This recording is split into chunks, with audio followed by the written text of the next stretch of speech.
this is the watercolor palette we're going to be testing out today.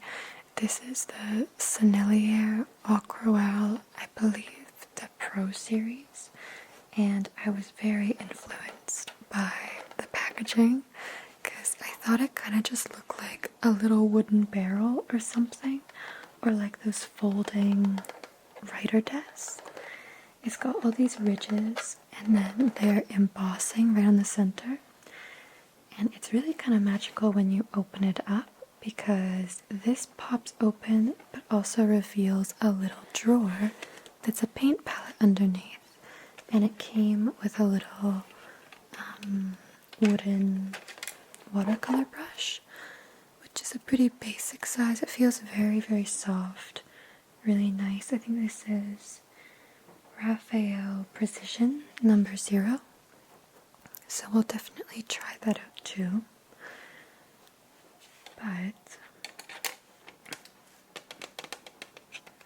So it comes with 1, 2, 3, 4, 5, 6, 7, 8 little pans that are actually a really good size, and they have a nice lip on them so that your watercolor, you can probably dilute it a lot without it spilling over. And I believe this little holder here is actually meant to be like you could paint somewhere with it and hold it at the same time. But what I like the most is all these little individually packed colors. They look like little wrapped chocolates to me. They're in foil and then have their name written on them as well. And they're just these perfect little cubes that look so cute. So, let's go through all the colors. I personally, with watercolors, I like them to be pre-mixed, where a lot of people just like your basic primary colors and to mix them all themselves, where I really like seeing the colors a brand kind of comes up with themselves. So, starting off, they've got lemon yellow, Sennelier orange, French vermilion, Alizarian crimson, carmine, quinacridone red, dioxazine purple, ultramarine deep, phthalocyanine blue, forest green, phthalo green light, burnt sienna, Payne's gray, and warm sepia.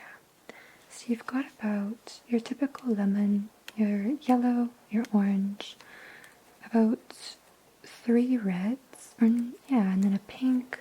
It looks like a deep purple, a couple blues, a couple greens, a rust. Payne's gray, I believe, is a black, and then you've got a nice warm brown there that would be really good for nature, like branches it looks like. So I really like that. I really liked the selection. I looked at a lot of palettes that just didn't really have the color selection that I wanted. And I did really, really like the creativity of this packaging, because usually the watercolor palettes I have are in this metal, which is still very nice. It's very durable. And this is a beautiful palette, but I just really like how unique this one is. So I think we can start by unwrapping some of these. We'll start with lemon yellow. And I think this just, I wonder if you're supposed to slide it out of here. I feel like there's not really any way to save these cute little wrappers and put them back in there. Also, I don't really know why you would, but I get the urge to.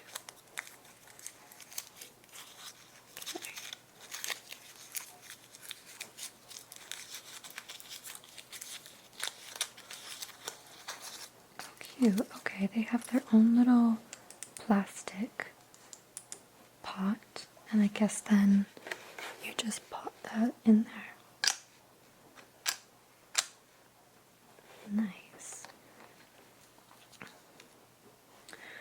So that was lemon yellow, and then this is Sennelier orange.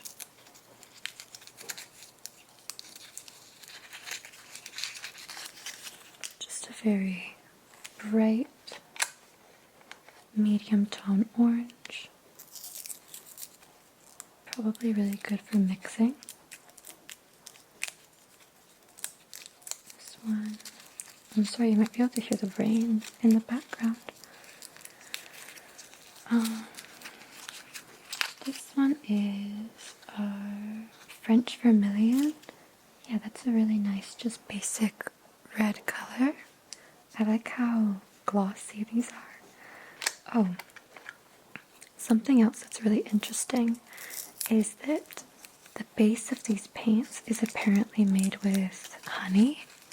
So I think it makes their dry time a little bit slower, but makes for like a really creamy, rich paint. That is really pretty. That's that alizarin crimson.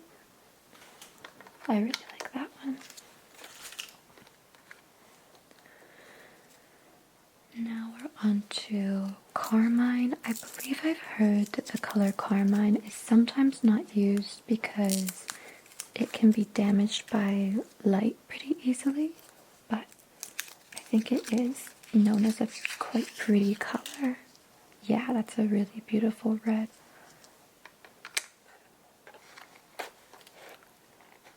Let's get this one. That's that quinacridone red. I don't know how to say a lot of these names, but that's okay.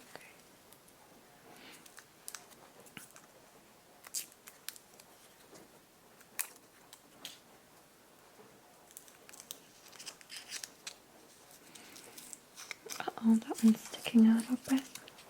I'll be able to get that off with some water. Maybe that's the honey in the paint making it a little bit sticky. That's a nice basic red. This one is that dioxazine purple. It looks quite plum on the package. Oh wow, that's really dark. But that's probably really pretty and really nice to dilute then too. I guess I just noticed that there is no white, which I think a lot of the times with watercolor, white isn't really used, I guess, unless you're making a different shade. So I would have liked that, but what can you do? That is that. Oh, I wish I actually could remember more of what these colors are, but that was that ultramarine deep blue, and this one will be that other mid-tone blue.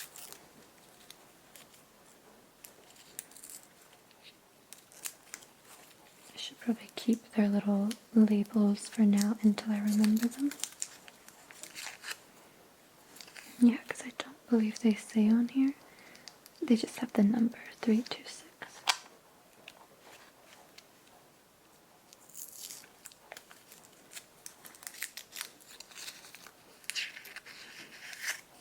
There's forest green, a really, really dark color.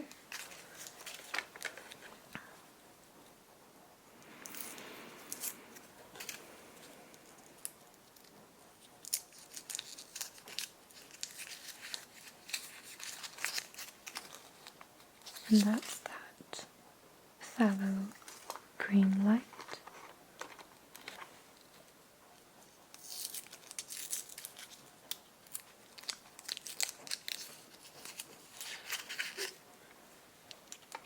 A nice little rust shade. Actually, it almost looks like it's got a little bit of a satin finish, which I kind of like. And this Payne's Gray, I'm very eager to see if this is actually close to black. Yeah, that pretty much looks like black to me, which is good.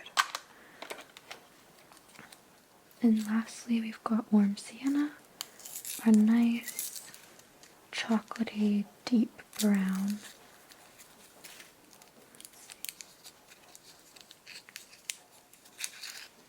Yeah, that's pretty. Okay. Let's do some swatches. So here we have lemon yellow. I do notice the paint gets very thick very fast. I'll try it just right on here. Oh yeah, it's very, very creamy. Actually, unlike a lot of watercolors I've used. That's a really pretty, almost like daffodil color. And I will give my brush a little rinse.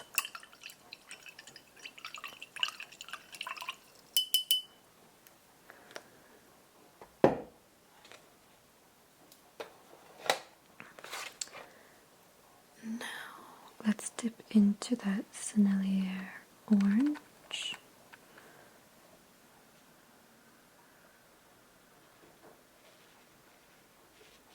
That's definitely got some pigment. And I'll try seeing what it looks like sheared a bit. Yeah, that's really pretty. I'll do the same with this yellow color and try to shear that.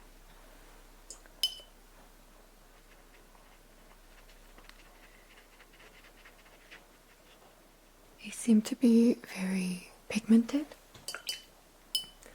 so I'm realizing you don't need a lot. Now into the first red. That's definitely a very warm leaning red. Using mostly dry paper, so it's very pigmented.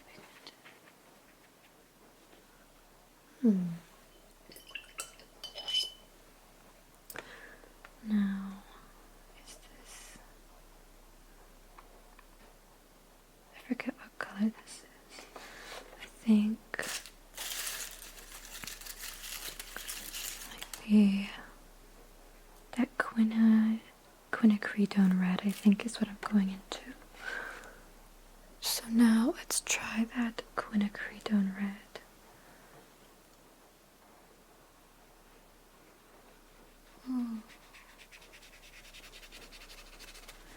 It's very like lipstick color.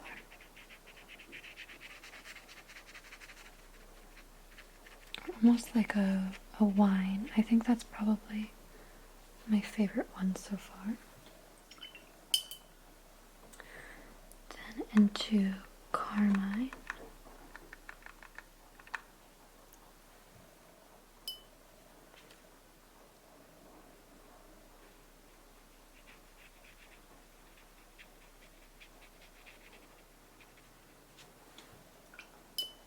That's a little bit more fuchsia and less rusty.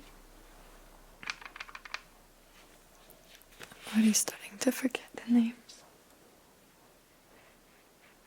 Ooh, this is that,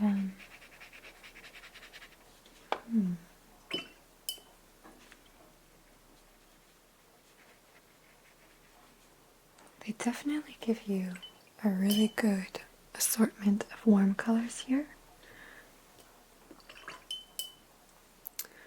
Now, I'm really interested in that purple, especially because it's so dark. It just looks like ink.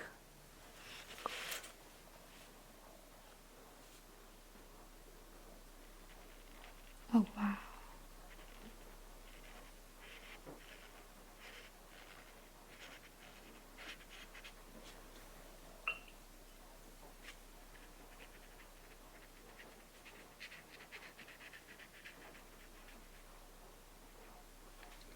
That's probably my new favorite one. Now let's go into the second row. I believe we have that ultramarine deep here.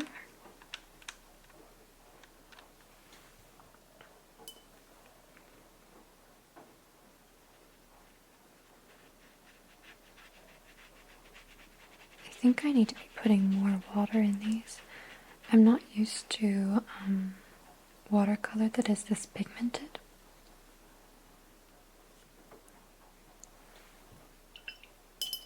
That's really pretty though.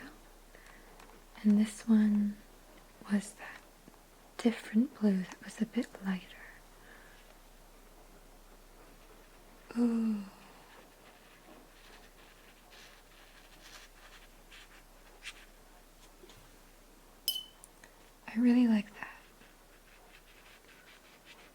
a little bit more greeny hue to it. It feels very much like an ocean blue.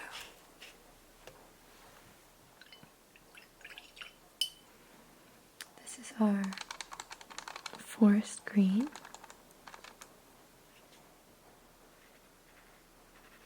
Very, very rich, kind of like chlorophyll color.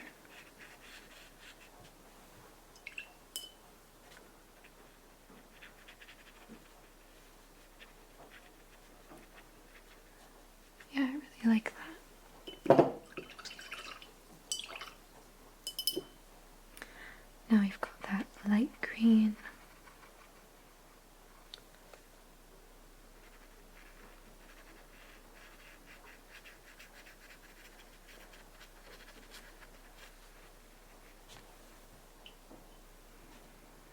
It's a very, just like leafy green color. And burnt sienna.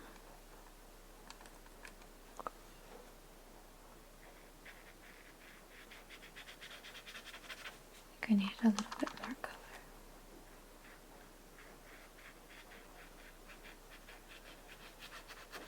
That one's not quite as pigmented, it seems, as the others, but it seems very buildable, probably. Let's see. Yeah, that's really nice actually for a brown, especially if you were doing skin tones and that with it.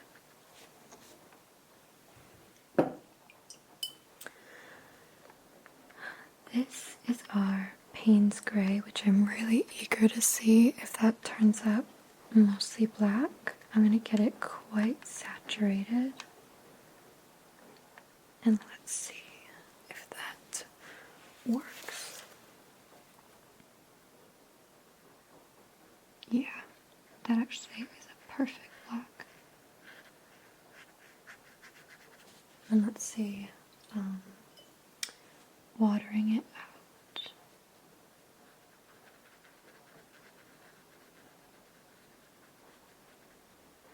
Yeah, that's really nice.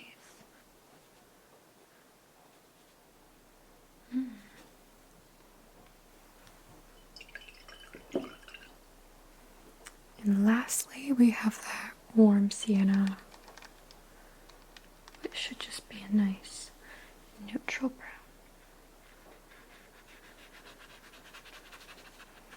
Yeah, that's nice. It seems like both the browns are a little bit more buildable and less opaque, but it could just be the amount of product I'm picking up. Let's look at what I have. This is the mushroom that we're thinking of doing, and I feel like they just show a good amount of texture and whatnot. So let's go ahead. I'm just doing a little water wash, trying not to get it on that undercap.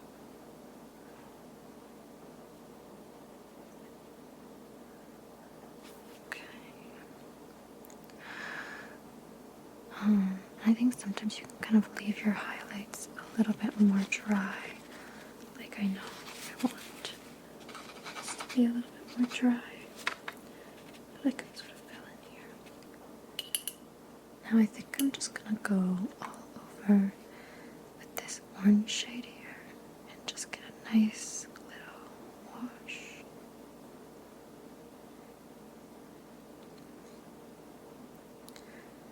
And this is just to give it a little bit brighter of a color, even though this is not actually the color I'm going to paint it. Then I'll go in with that bright red and kind of flow that into there.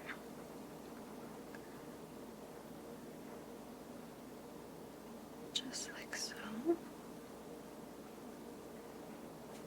I'm using a bit big of a brush right now, but that's okay. I have very shaky hands, but I kind of like stuff to have irregular edges, so it almost helps a little bit. So just flooding that color.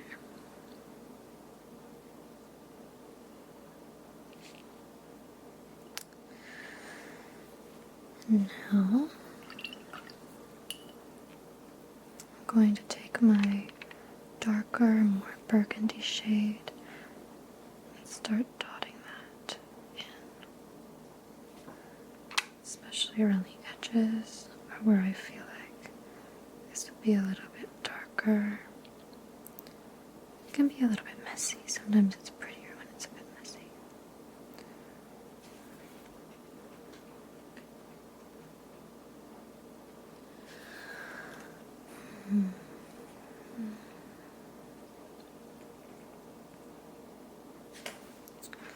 So going around, adding a little bit more.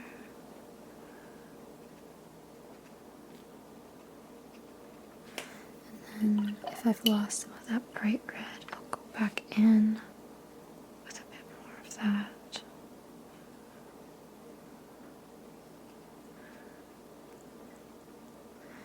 You know, I really want this mushroom to have a little bit of a blue tone. So I'm going to start blending these highlights in here. And I'll just keep rinsing my brush to kind of get a nice flow of water. And I've got a little piece of paper towel here that I'm just blotting off the excess. Okay. And the thing that's really fun about watercolor is you can't really have too much control. So you can't get too much perfection with it. But it is sometimes nice to have a little bit less water on the brush just to maintain a little bit of what you're going for. So just keep rinsing and then wiping, and that way we can kind of maintain those highlights while also getting that flowy watercolor effect. I'll get a little bit more out of here and a little bit more off here. Take it off there. And basically, the less you work the paper, the better it is. I'm terrible at that though. Now, I'm gonna go with one of those dark blue shades. And I'm gonna start just adding a little bit of that into my shadows here.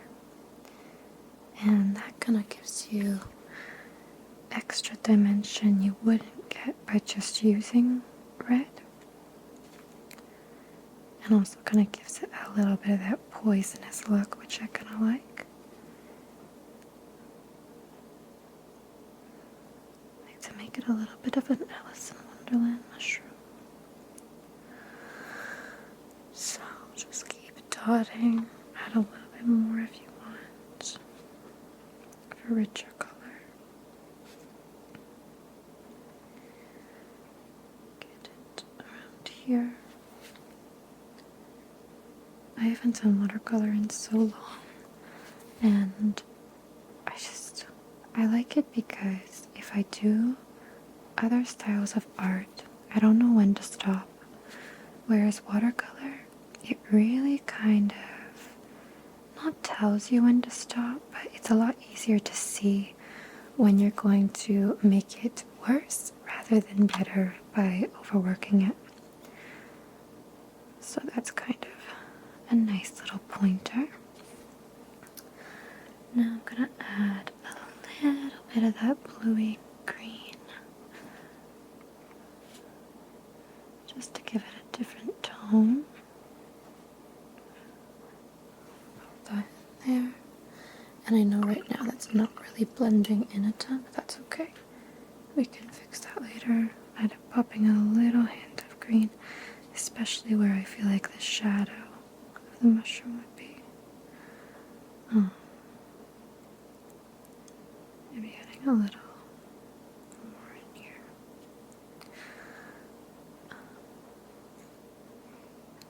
sometimes it's fun to start adding what you think the colors of the forest would be around it, almost reflected in it.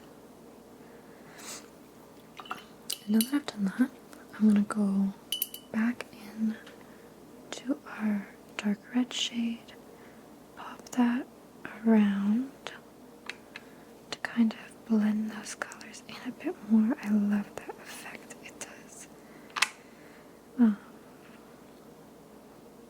And just keep doing these little dots. You'll see them kind of fade out. Oopsies. I think I'm going to do a dark background so it doesn't matter if I get stuff around it. Okay, now that I've done that, go back in with a little bit of that orange.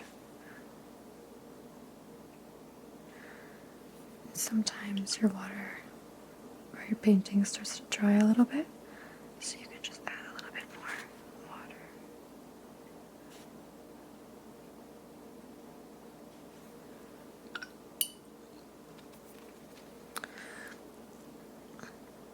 I'm going to blend this in with a little bit more of that red. Even though I find this veining quite pretty, I just don't want it to be quite so much. I want it to be a little bit more muddled together. Like so. Yeah, I'm liking that a little bit more. We can get a bit deeper of a red around the edges here. A little here. Just even out that edge a little bit. A little bit more red. Blend those darker colors in slightly.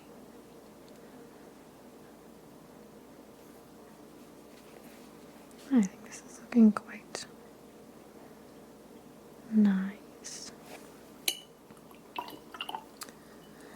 And finally I'll take a little bit of orange, maybe a bit of burnt sienna right in here, just to blend that shadow in.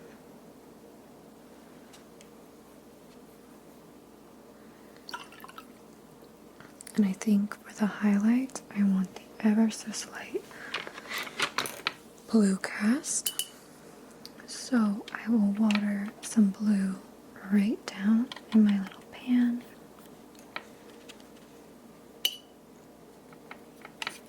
Just so it's basically non-existent, but then do a little bit of that blue right along the edges there.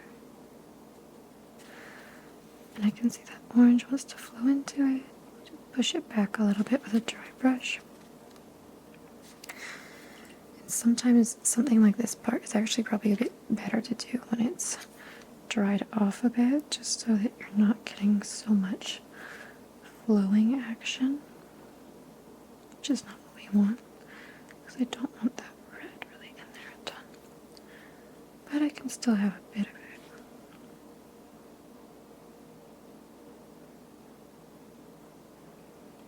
Yeah, because I just don't really want any of those harsh edges.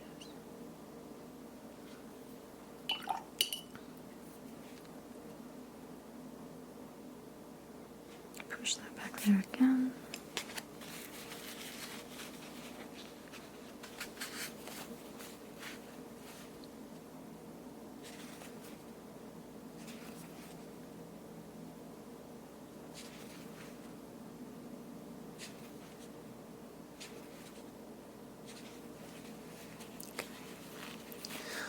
So, now, while that's kind of drying, I think I'm gonna go right into its nice little stalk.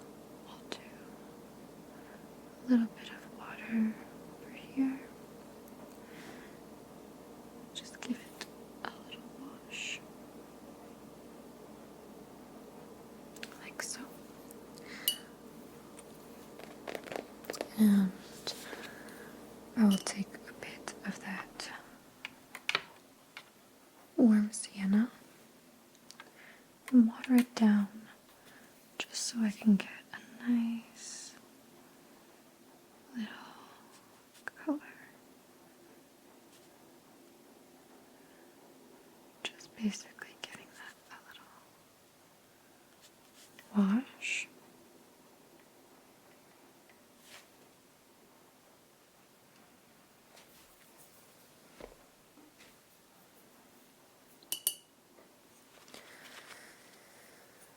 And I'll also add a little bit of bluey shadows in there.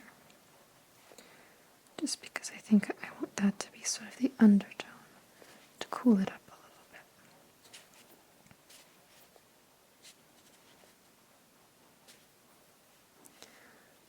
Add a little bit more brown, especially under the cap to get some shadow.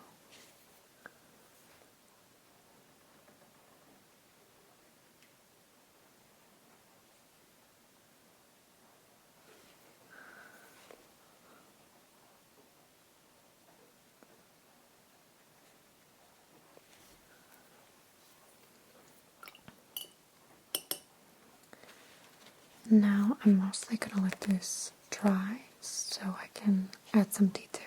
And now I'm just adding to that trunk a little bit of green and whatnot to make it a little bit less neutral, just because I want this mushroom to have quite a bit of color.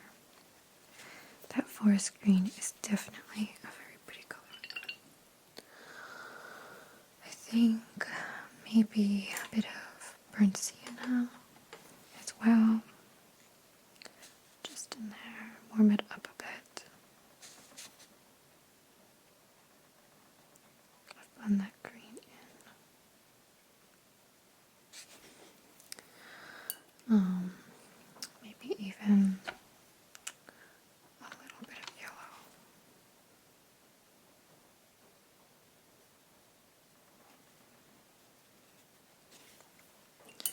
Then on top of that yellow, we can add some of the brown back over, just to make it glow a little bit.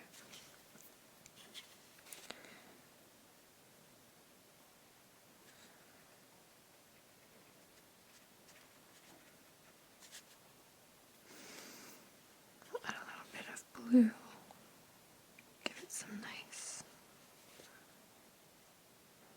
shadows.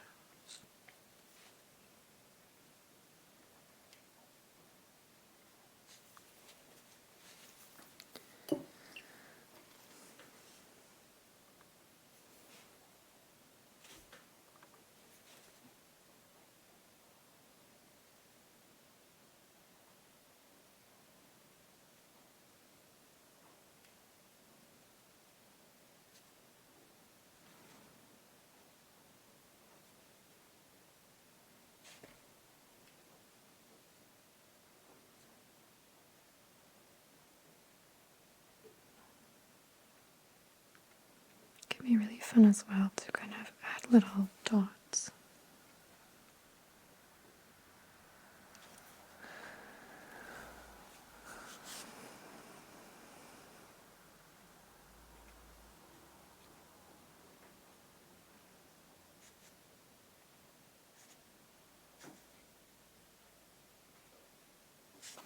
I'm so slow at painting, but also I'm always kind of like, what is the rush? Adding some little sort of dots to mimic the look of, I don't know, a disease maybe.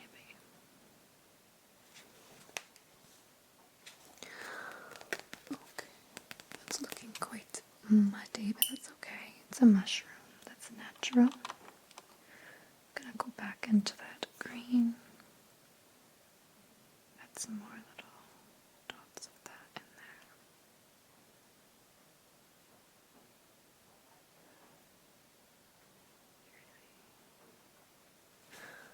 Blend it all together. I can't believe it's almost spring, but I'm kind of ready for it. I'm not rushing the end of winter, but I feel like I will be very happy with some sun.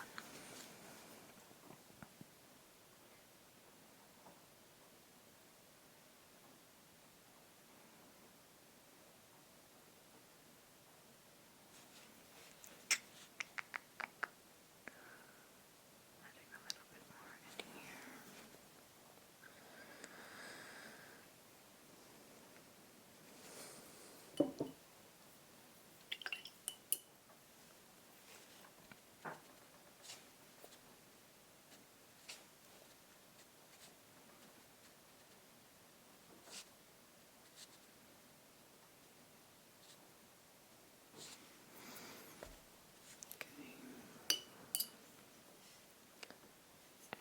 A little bit more brown.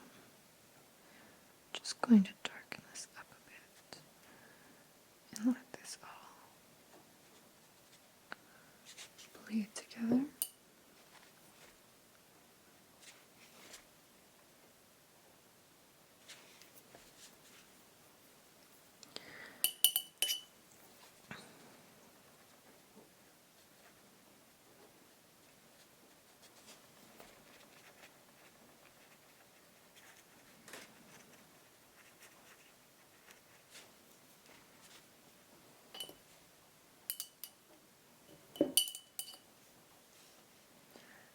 Taking a little bit more blue.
Now that this has been drying for a while, it can look really pretty to add a really thin layer of the color you want to see most back over it. So I think I want to see most of that dark burgundy red. So I'm going to grab a little bit of that and just shear it out. Kind of just go over even these shadows a little bit. Just to really make that color pop in there.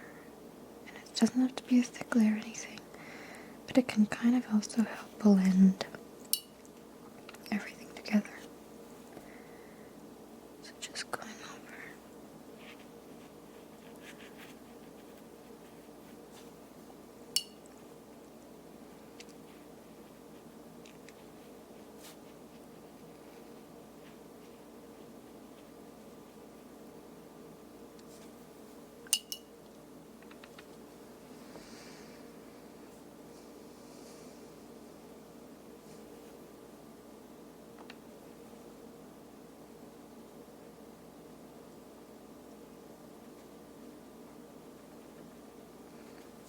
Now, also going to make sure I'm putting a little bit of blue back into here.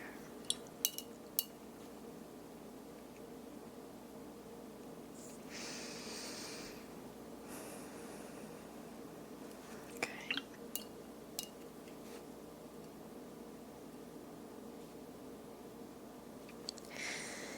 And before I forget, we've got to do this underside. So I've got just kind of a muddy bluish brown color on my brush. And I'm getting a little bit of red pick up there, so I'll try to get that off.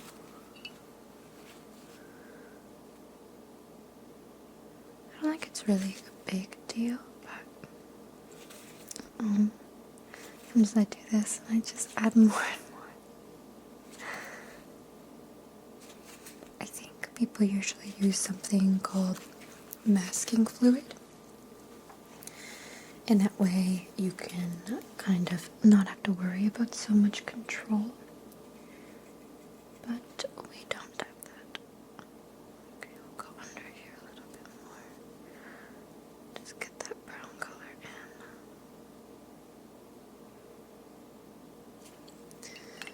in. Rinse and blot. And go on again.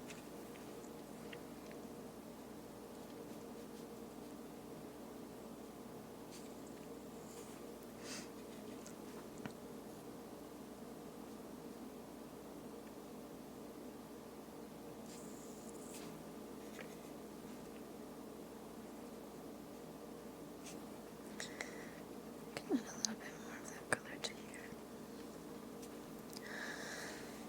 Now, I can also switch over to a liner brush like this one. I'm going to get a really sheer or small amount of that sienna, and I'll do just some. Honestly, I don't want a lot of like veining on this mushroom, but I'll do a little bit.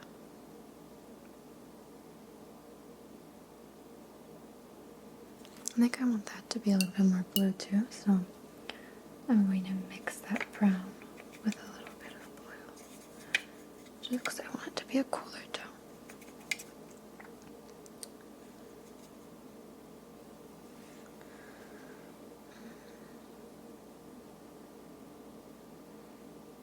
Yeah, I like that a bit more already.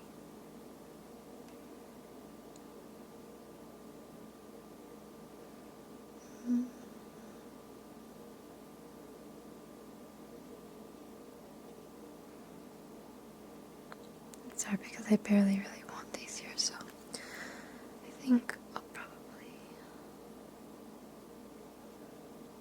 just leave it without. I will do a bit more of that sort of ruffling on this part.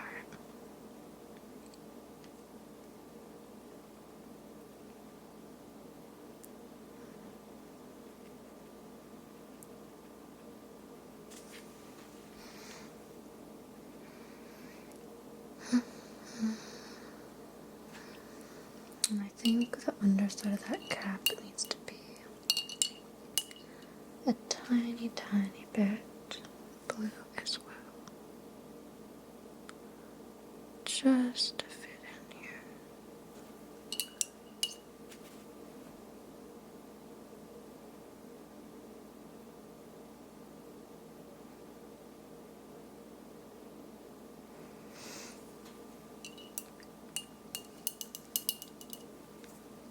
And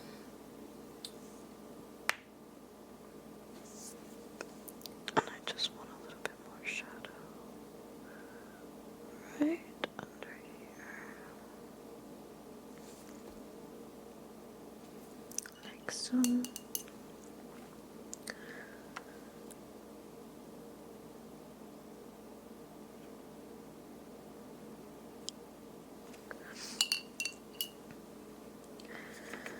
There's always the parts of the painting that I feel like I didn't really plan to do. Or I'll be like, it's like if I'm painting a person and there happens to be hands involved, I'm like, oh my gosh. These are just going on like latex gloves. I'm not doing anything. I need to learn more basic things rather than just wanting to paint the fun stuff.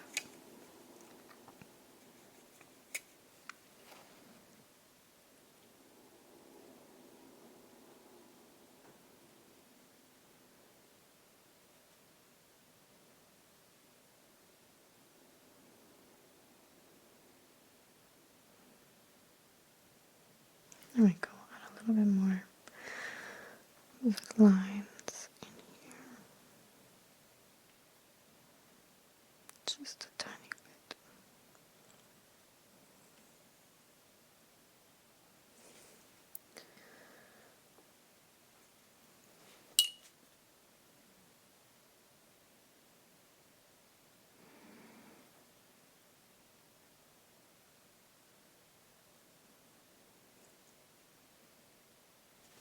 Okay. And then I'll add sort of those same lines. Let me just move this. I'll add, I think, those same lines right under the mushroom cap. So we'll mix them with a bit of blue. And we'll just start doing. Oopsies, that's really wet.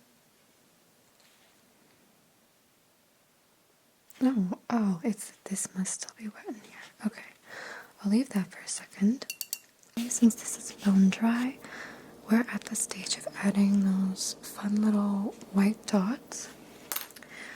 But because I don't have white watercolor and it also doesn't work that well, I'm just going to use this white gel pen and just start going in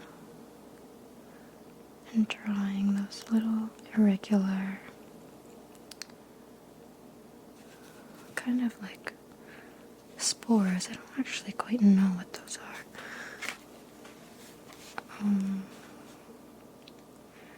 Yeah, this pen seems to be working quite well.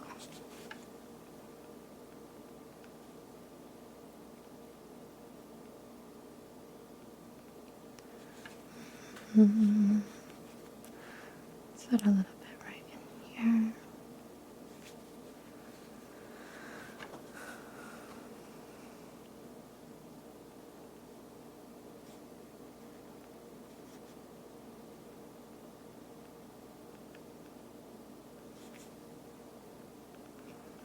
And I know these will look a little bit cartoony at first, but we'll shade them in.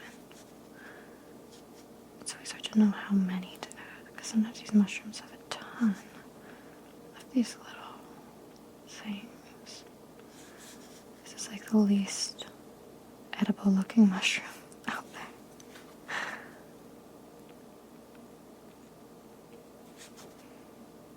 Which is funny because some of the ones that look the most like innocent are actually the deadliest, poisonous ones.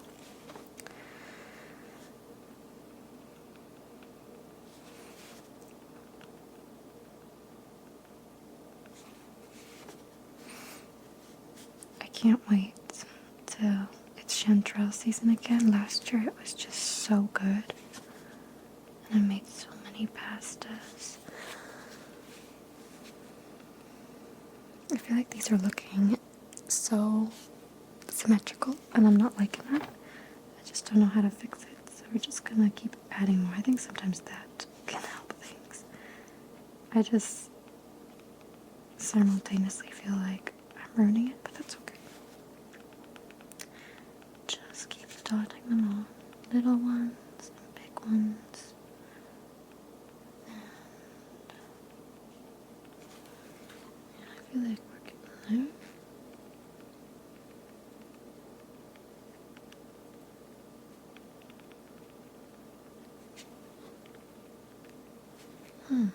Okay.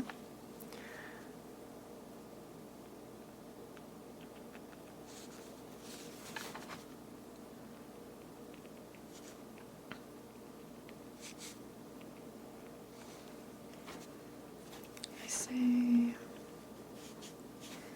Now we just go in with this little dotting till it's so tiny you almost can't even see it. And I'll just go in with some of that warm sepia. Maybe mix it with a little burnt sienna. And we'll just go around these and start shading them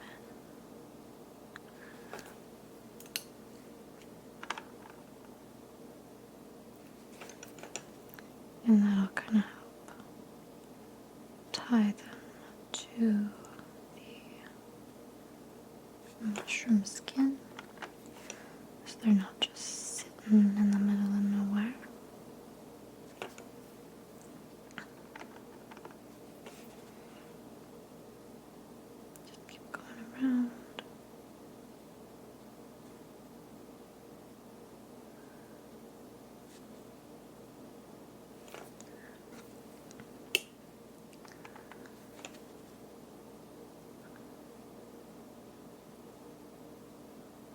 I might just go right on top of some of these.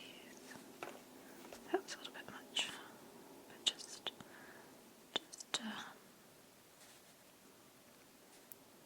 blend them in a little bit more.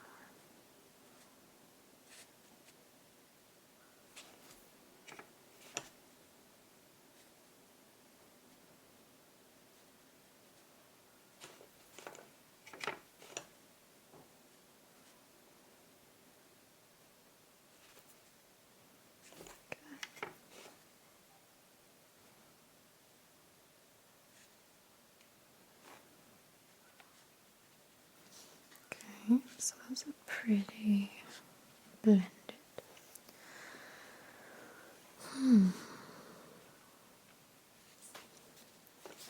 Now, I think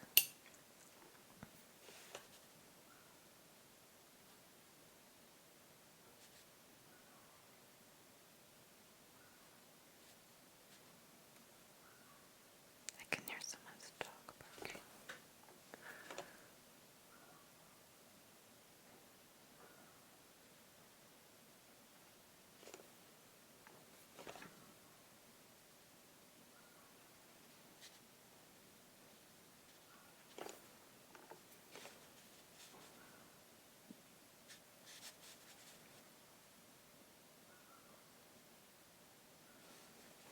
Okay.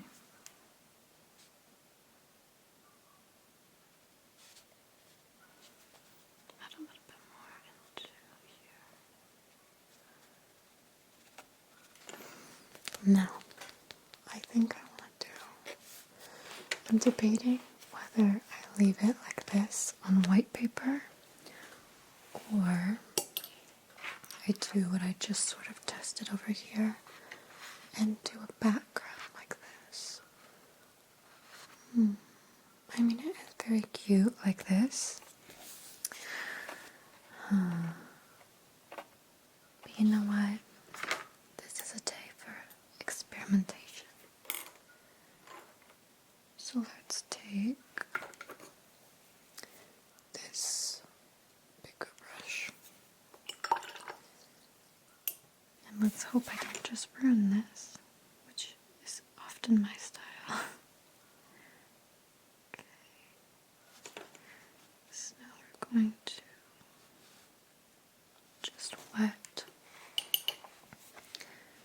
all around.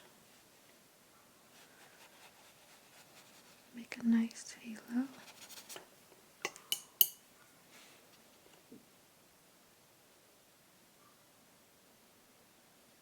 Oh, see, that's already bleeding into there, which I don't really want. So maybe I'll leave a little bit of space at first. Or I'll just fill it in and I'll clean it up.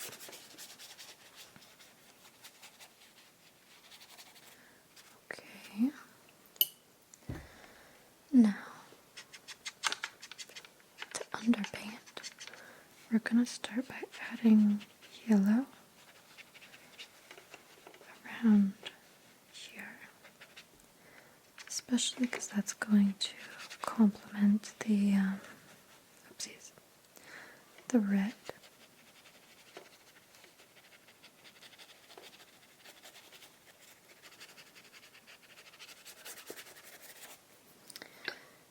And I will also add some green in here.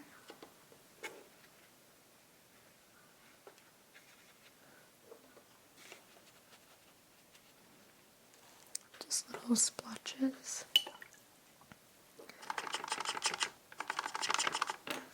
Some of that dark forest green as well. That was really pretty.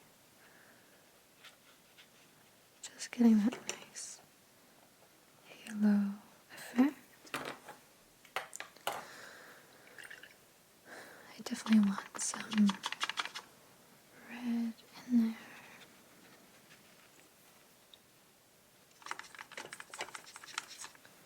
And some orange.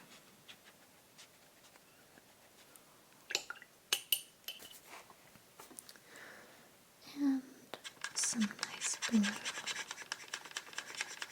do the blue up here.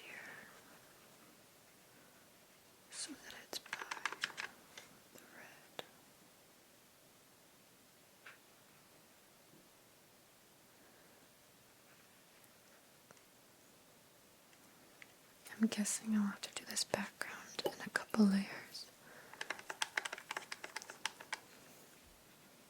Get more blue in here. And in here. Maybe a bit under here.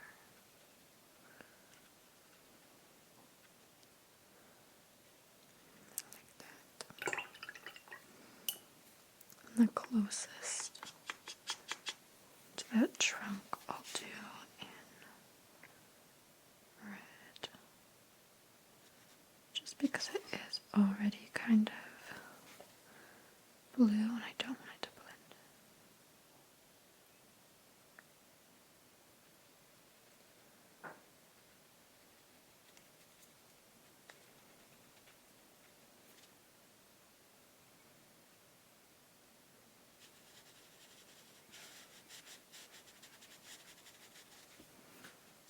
Okay.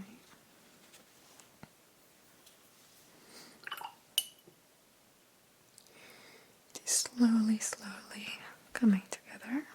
What else? I think I need some more good yellow in here. Which just kind of went to brown, but that's okay.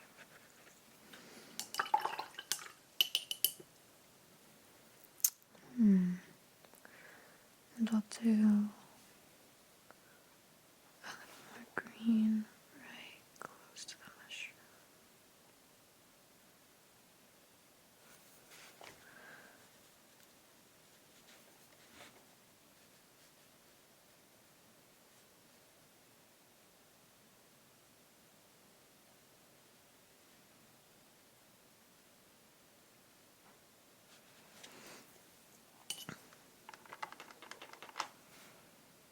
Just because I love that blue color so much.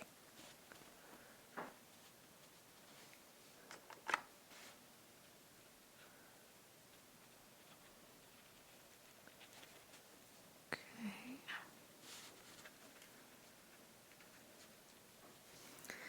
Now, let's go into that Payne's Gray, which is our black essentially. And just start flooding that in. Getting a really nice dark hue to everything.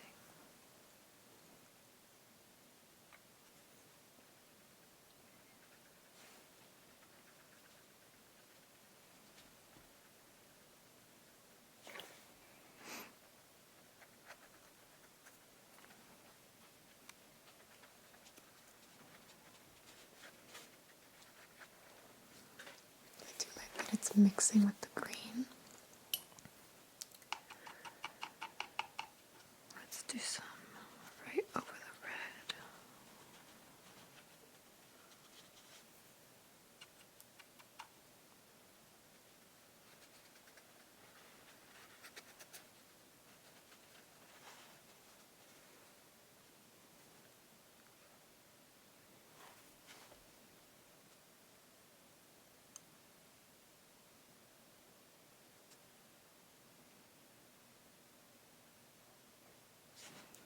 Start getting right close up to the mushroom. Going around.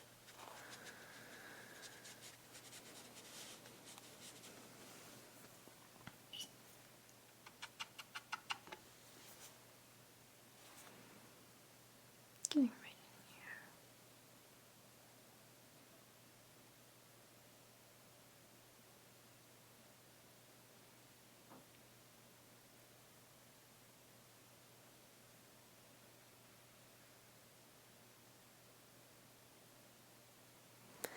I've never tried this under painting before. I do really like it. It's very fun to see the colors mix and kind of how different it looks once you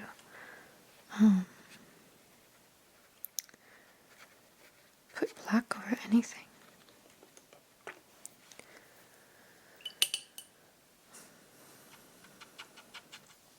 My paper is definitely starting to buckle a bit, but I think that's okay.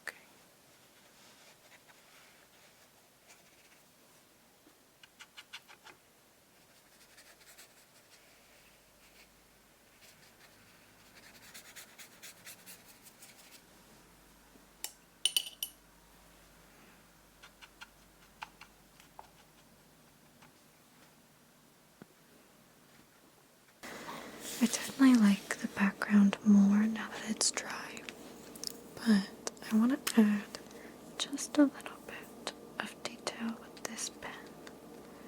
Not a ton that you can see. I don't want it to really look like a pen, but just to kind of make it pop a little bit.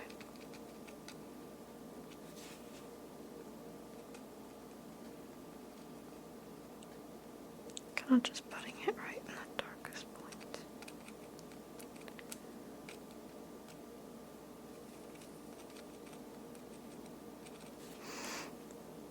I think it's right in here too.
What I kind of like is that as this dries, it also doesn't look quite as stark. But it is adding a nice little bit of blue color. Oh, it's not working. No, I think I jammed it.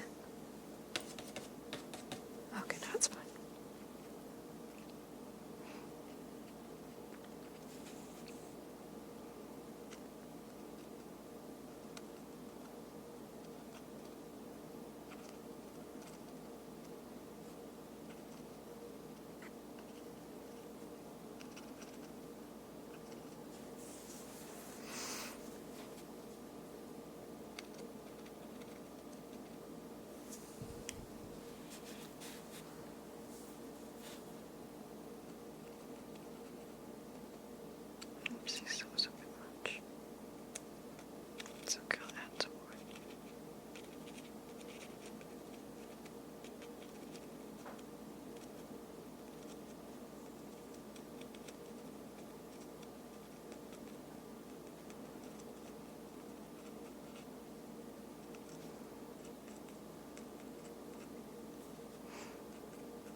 And what dark? Right in here.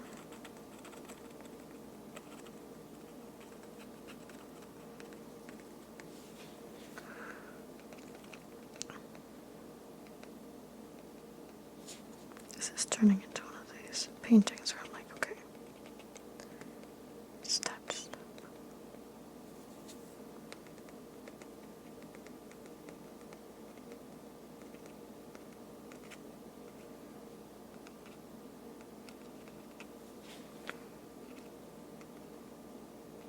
I don't know why I can't just do things simple.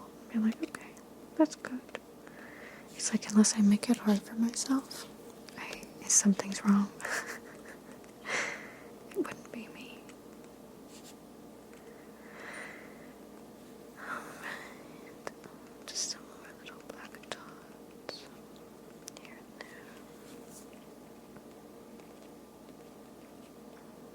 Add a little bit more texture.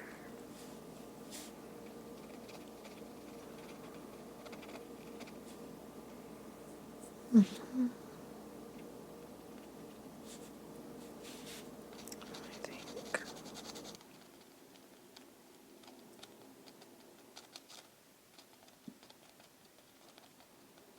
just doing some very faint lines. Nothing too crazy. Oh, this poor pen is not happy with me.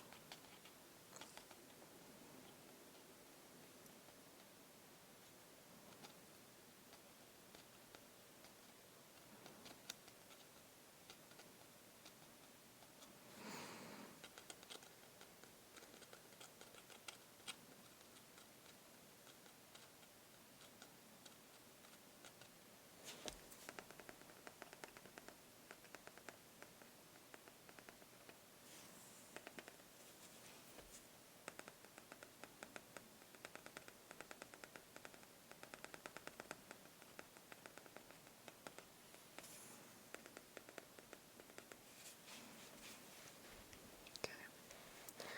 I'm pretty sure that's all I'm gonna get out of her. So, I think that is done.